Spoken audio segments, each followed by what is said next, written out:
नमस्कार, मैं हूं आकाश। आप देख रहे हैं STZ इन्फो टीवी, जहां खबरें सिर्फ खबरें नहीं बल्कि आपके सवालों के जवाब होती हैं। तो आइए बिना किसी देरी के स्टार्ट करते हैं आज का ताबड़तोड़ समाचार बुलेटिन और नजर डालते हैं आज की सबसे महत्वपूर्ण और सबसे अहम खबरों पर।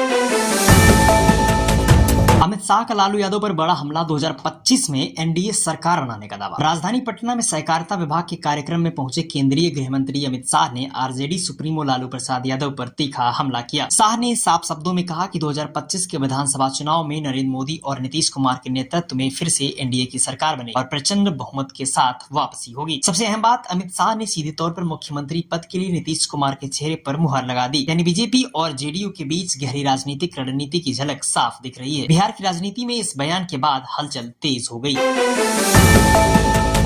बॉलीवुड के भाईजान सलमान खान की मच अवेटेड फिल्म सिकंदर ने रिलीज के पहले ही दिन धमाकेदार कमाई कर ली। शुरुआती रिपोर्ट्स के मुताबिक फिल्म टाइगर 3 का रिकॉर्ड तोड़ने की कगार पर है। सिनेमा घरों में हाउसफुल शो और फैंस का जबरदस्त क्रेज देखने को मिल रहा। ट्रेड एक्सपर्ट्स का मानना है कि सिकंदर सलमान खान की सबसे बड़ी ब्लॉकबस्टर साबित हो सकती है। पीएम मोदी का स्मृति मंदिर दौरा, RSS संस्थापकों को दी श्रद्धांजलि। प्रधानमंत्री नरेंद्र मोदी आज नागपुर स्मृति मंदिर पहुंचे, जहां उन्होंने RSS के संस्थापक केशव बलिराम हेडगेवार और दूसरे सरसंघ संचालक MS गोलवलकर को श्रद्धांजलि दी। इस दौरे को RSS और भाजपा के संबंधों को और मजबूत करने की रणनीति के तौर पर देखा जा रहा है।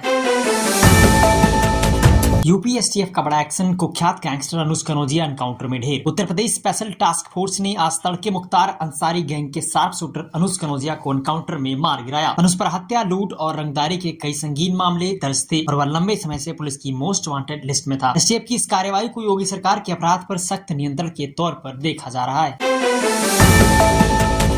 बैंकॉक में भूकंप के तेज झटकों के बीच एक 30 मंजिला इमारत भरभरा कर गिर गई। इस दर्दनाक हादसे में अब तक 17 लोगों की मौत हो चुकी है। 32 लोग घायल और 83 से ज्यादा लोग लापता बताए जा रहे हैं। इस घटना ने चीनी समर्थित निर्माण कंपनी की विश्वसनीयता पर गंभीर सवाल खड़े कर दिए। वहीं इस हादसे की वजह बना म्यांमार में आया 7.7 तीव्रता का भीषण भूकंप, जिसमें 1700 से ज्यादा लोगों की मौत हो चुकी है। इस भूकंप का असर थाईलैंड तक महसूस किया गया, जिससे बैंकॉक में यह बड़ा हादसा हुआ।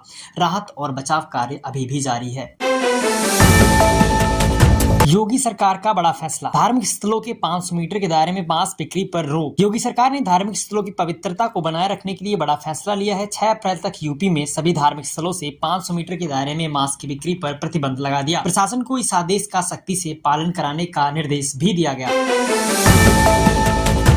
अमेरिकी राष्ट्रपति डोनाल्ड ट्रंप ने ईरान को लेकर एक बड़ा और सख्त बयान दिया।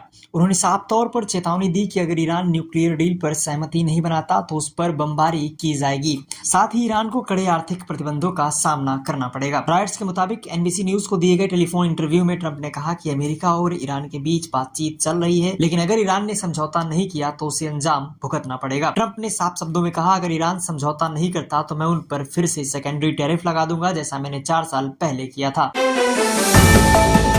अमेरिकी राष्ट्रपति डोनाल्ड ट्रंप की धमकियों के बाद ईरान ने भी पलटवार किया है। ईरानी संसद के स्पीकर मोहम्मद बाकर गलीबाफ ने 2 टूक कह दिया। अमेरिका को अब ईरान को धमकाना बंद कर देना चाहिए। गलीबाफ ने खुले शब्दों में चेतावनी दी कि अगर ईरान पर हमला हुआ तो अमेरिका और उसके सहयोगियों के ठिकाने भी सुरक्षित नहीं रहेंगे। यह बयान ऐसे समय पर आया जब अमेरिका ने अपने सैन्य संसाधन ईरान के करीब भेजने की बात कही। साथ ही इजराइल को भी घेरते हुए ईरान ने उसे लेबनान में हवाई हमले रोकने की सलाह दी है। अब सवाल यह है कि क्या यह बयानबाजी सिर्फ शब्दों तक सीमित रहेगी या फिर आने वाले दिनों में तनाव और बढ़ेगा। गुवाहाटी के मैदान पर IPL 2025 का 11वां मुकाबला खेला गया और आखिरी ओवर तक चला ये रोमांचक मुकाबला राजस्थान रॉयल्स ने अपने नाम कर लिया। चेन्नई सुपर किंग्स 6 रनों से हार गई। राजस्थान ने टॉस जीता, पहले बल्लेबाजी की और 182 रनों का स्कोर खड़ा। चेन्नई ने भी पूरी ताकत झोंक दी, लेकिन 20 ओवर में 6 विकेट खोकर सिर्फ 176 रन ही बना पाई। इस जीत के साथ राजस्थान रॉयल्स ने हार की हैट्रिक टाल दी, क्योंकि इससे पहले टीम को लगातार 2 हार मिल चुकी थी।